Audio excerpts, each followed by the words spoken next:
Giò heo hầm. Mà này hầm măng với chua chua. Đu tiên lúc việc cứ giờ, cột qua kèo là kèo quá cột. Nếu bác giàu qua cầu mà té. Chú không tin em hay gì mà cười. Cái bài đó có thiệt.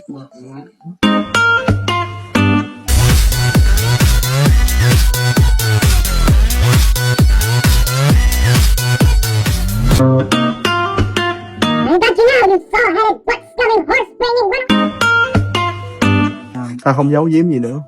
Thật sự, đây chính là thế thân của ta. Ta mới chính là thái tử thật sự. Từ nhỏ, ta đã có bệnh.